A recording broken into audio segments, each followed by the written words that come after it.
It was my first year of university. I had just finished unpacking all of my stuff into my room, and my family had just left. Later on that same day, my roommate finally arrived, and right from the get-go, I knew this kid was the most socially inept person I'd ever met. I introduced myself as Dan, sticking out my arm for a handshake. He paused, looked down at my arm as if he didn't understand at first, then laughed and went, "Oh," and gave me an almost dead fish handshake. I had to ask him for his name since he didn't even tell me when we shook hands. He was Dale. I tried to make small talk, but he just answered my questions with yes or no's, occasionally awkwardly laughing or smiling. Within minutes, we were both just sitting on our beds, on our laptops, not talking to each other. I was upset and planned on requesting to be placed with a different roommate. Anyone would be better than Dale. I thought Dale was just a really awkward kid, but I soon learned he was much more than just that. I met some of the other kids on my floor, and they seemed cool, so that was good. I came back to my dorm after looking around campus the first night to find Dale still in the same position he was in when I left. I said, "What's up, Dale?" and he didn't answer. Not to my surprise.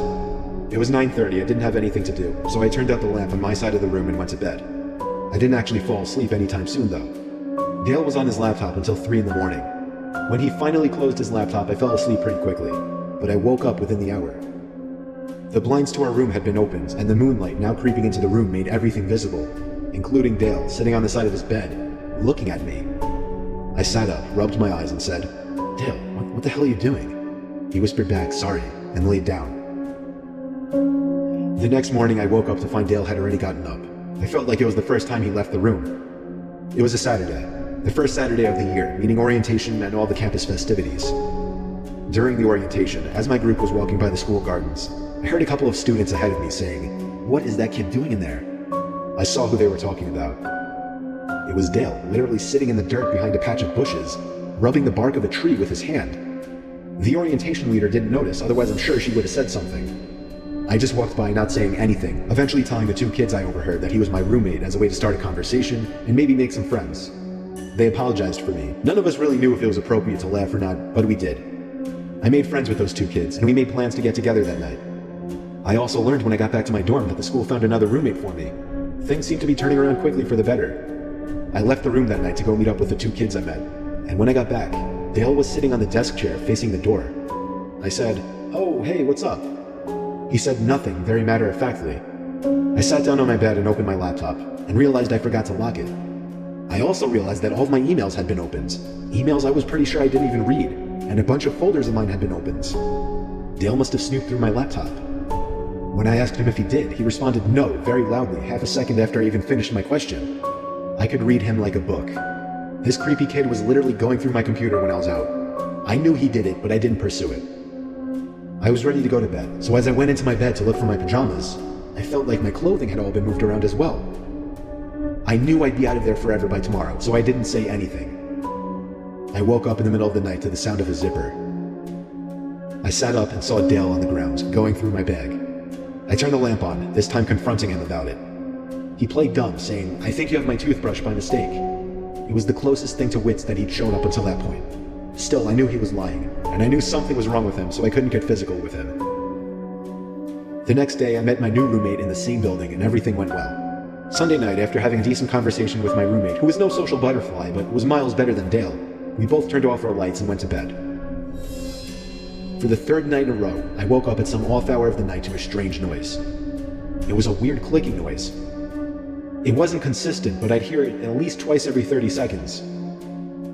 I got up, hoping to find something innocent, like a heavy bag putting pressure on a weak floorboard, or even a mouse. But as I scoped out the room, I realized the sound was actually coming from the other side of the door. The nightlight in the common area was always on, so when I looked through the peephole, I was able to see the scalp of the person standing on the other side of our door. They were looking down, so I couldn't see their face, but now that I was paying attention, I realized the tiny clicking noises were actually coming from the doorknob. I was sure the person was trying to unlock the door.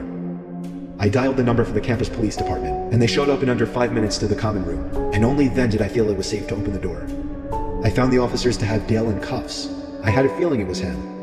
I told them everything, that he was my former roommate who was going through my stuff, so I switched dorms, only to find him trying to break into my new dorm.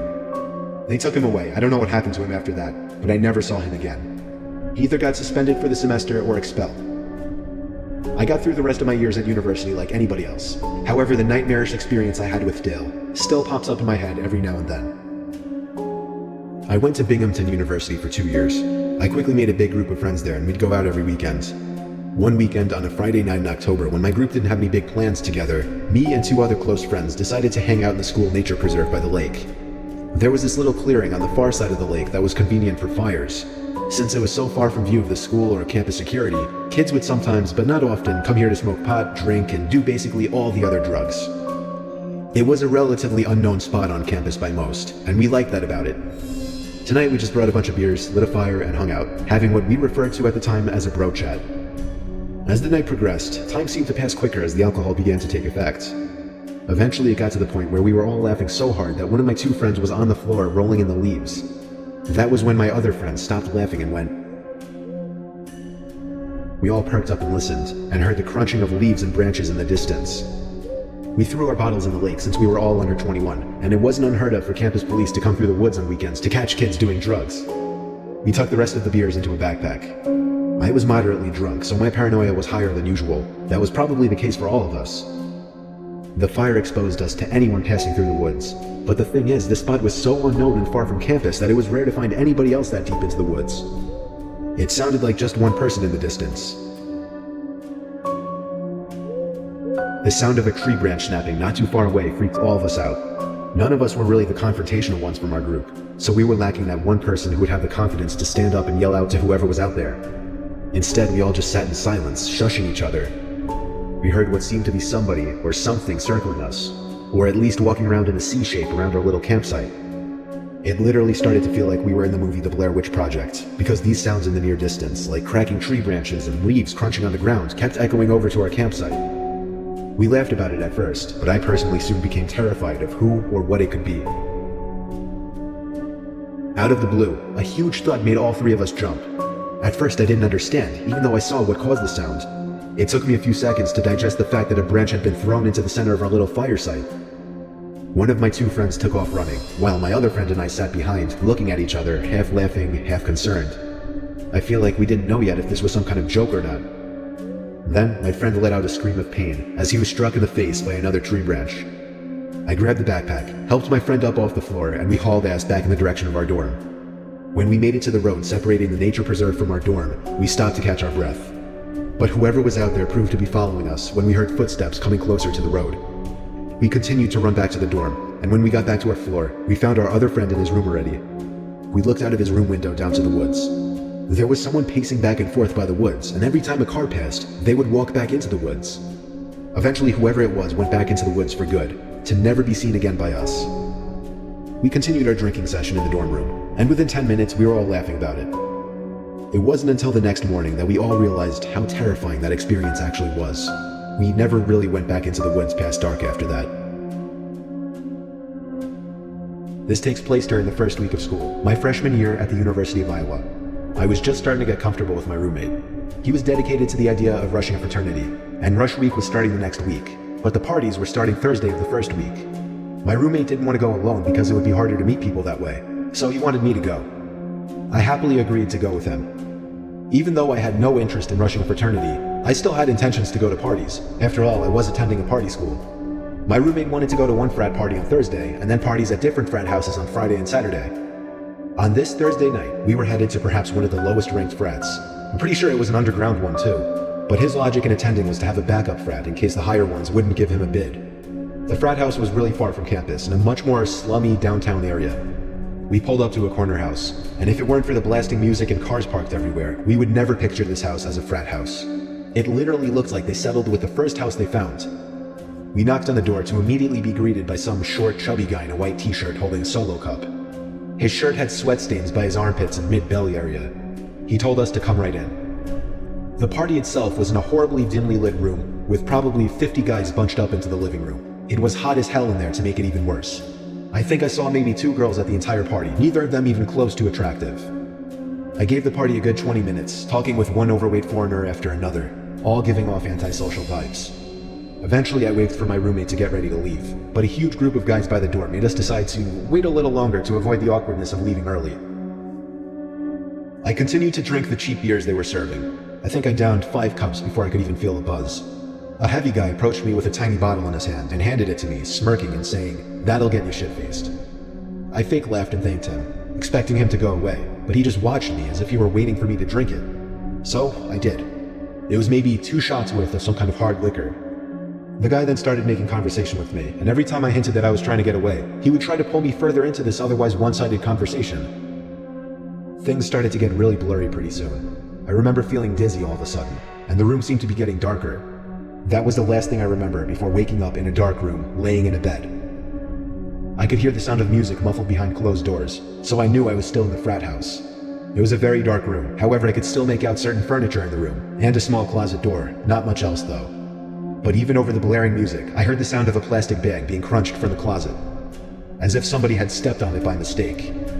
I ran out of that room and down the stairs back to the overcrowded living room. I found my roommate and pushed him out the front door, past the group of guys still standing in a circle right next to it. During the car ride back to campus, I told my roommate I was drugged.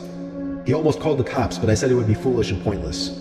My roommate then asked me an awkward question. Was I taken advantage of? I didn't feel any type of pain, and my clothes were all still on the same, so I assumed not. When I did a time check, I realized I'd only been out for maybe 10 minutes before waking up. Whatever the guy gave me must have been a dud or something, thank God. That was my college experience of attending an underground ghetto frat party, and it remains to be my scariest life experience. I had a single dorm my first semester of sophomore year. It was in the corner of the floor, kind of secluded from the rest of the dorm rooms, since it was in its own little section. You had to turn a corner to even see the door. It was nice because I'd be able to still talk with friends on my floor, invite people over to my room, and still have privacy when it was time to do homework or go to sleep. A few weeks into the semester, while studying for a bio exam, the silence was interrupted by a noise. It took me a bit to realize it was a light tapping on the door. It was so light that I almost didn't even hear it. I yelled, "Come in," but the door didn't open, so I got up to open it. Nobody was there. I walked around the corner to look down the hall. Nobody. Somebody was obviously messing with me. I went back to my bed and continued studying, this time leaving the door open. Nobody came back. The next night, a few minutes after shutting the lamp in my bedroom to go to bed, the tapping on the door returned, only this time it was much louder, more of a knocking sound. I called out, "Who is it?" and again the knocking stopped and nobody answered. I got out of my bed quickly and opened the door to see my small private corridor was void of any people. Again, I ran the 10 feet from my door to the corner to look down the main hallway of the floor. Nobody. The next morning, I asked some of the other kids in the dorm if they had been messing with me. Everyone said no. The next night, I woke up after having been asleep for 3 hours. Someone was knocking on my door again, this time louder than ever. I had trouble deciding whether to open the door or not this time. With a bout of courage, I hopped up and opened the door. Nobody was there as I was expecting, but this time I full-on sprinted down the tiny corridor isolating my room, and when I turned the corner, I saw the back of somebody disappearing behind the far corner on the opposite side of the hallway. I ran as fast as I could down the hallway, and as I turned to the next hallway where I saw the person a few seconds earlier, I saw a door at the end of the hallway shutting. It wasn't a dorm room, it was a bathroom. I felt like I was ready to confront whoever this joker was, so I pushed open the bathroom door with force. The light was off. I turned it on expecting to see somebody hiding in there, but I didn't see anyone. My first instinct was to check the 2 bathroom stalls, which were both shut. I got on my hands and knees and looked under the 2 stalls. 2 heavy black boots could be seen from underneath one of the stall doors. I took a deep breath and pushed the stall open. I was confused. There were the boots sitting on the floor, but no person to wear them. And then I heard a creepy giggling noise. Not a feminine or childlike one. It was a kind of laughing that I could only imagine to be that of a really old crazy man. For some reason my confidence was gone and I was scared shitless. Therefore I ran back to my room and shut the door. I hopped back in my bed and started texting every friend I had. Of course everybody was asleep though. The knocking happened one more time that night. I ignored it. It went on for about 30 seconds before whoever that person was finally gave up. I spoke to everybody on my floor the next day. Nobody else heard any knocking, and everybody swore they weren't pranking me. Everybody seemed sincere. I don't know why this person chose to harass me, or who this person was. Judging by the boots and the laughing I heard, this was an older man though, and that disturbs me.